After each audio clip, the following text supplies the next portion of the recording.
Hi guys, welcome back to Living Abroad, the podcast. This is another short reaction video. Very disturbing story I came across this weekend. The story of Little Cwecwe. This is so sad, guys. Before I dive into the story, I just want to say to this mother, I'm so sorry. We are thinking of you. I mean, the story has trended now, not only in South Africa.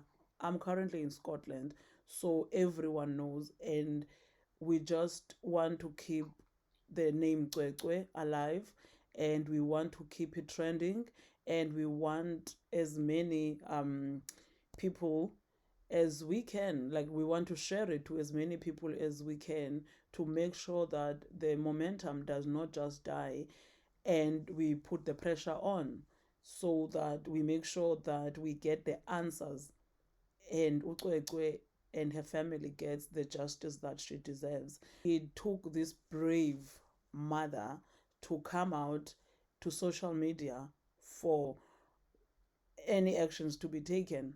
This mother is supposed to be worried about taking care of uCwecwe, not out and about on social media trying to get justice. It shouldn't be like that.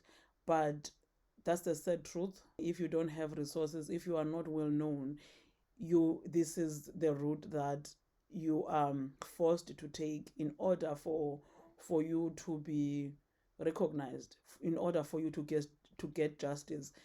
And I just command this mother to be so brave. I mean, just imagine how she's feeling. Just imagine. I mean, I don't think she wanted to be out there in public. I don't think that was her choice, but I feel like she felt powerless. She felt unheard. This daughter is so lucky to have a mother like her. On the 14th of October 2023, it was a Monday, Cwecwe's mother came home from work and was told by the father and the housekeeper that the child came home a bit late than usual from school that day. uCwecwe uses e-transport, which is very common in South Africa. Cwecwe's driver is called umalume, which is uncle. When the mother is told by the helper and the father that uCwecwe arrived late that day, she says she didn't really think much of it. They went to bed, woke up on Tuesday, on the 15th of October. Woke up normally, and uCwecwe went to school. So when she came back from school on Tuesday, the mom noticed that her zip was opened. Her trousers zip was opened, and the mom asked, "Why is your zip opened, Cwecwe?" And she never really gave an explanation. She just went straight to bed. And around 6 p.m., she went to the bathroom and came back. And a little while later, she wanted to go back again. And when she came back, she complained that it was really painful, and she wanted to go to the bathroom, but she couldn't go to the bathroom. So the mom thought it was probably the meat that they just ate, or she was constipated. So she gave her some medication and painkillers and told her to sleep and come back, or tell her, during the night, if she's feeling worse, or if she's feeling any worse. She didn't really wake up. While they were getting ready, her husband called her and said, "Come, Cwecwe is not feeling well." She went to investigate and told Cwecwe to kneel on the bed. So she says she used a torch because they were experiencing a load shedding. She explained what she saw. No mother, no parent, no relative deserves to witness what she explains she witnessed.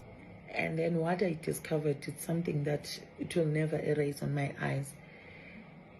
The anus was not tight, and the size of the anus was of the size of a tissue, like this one. So this is what happened.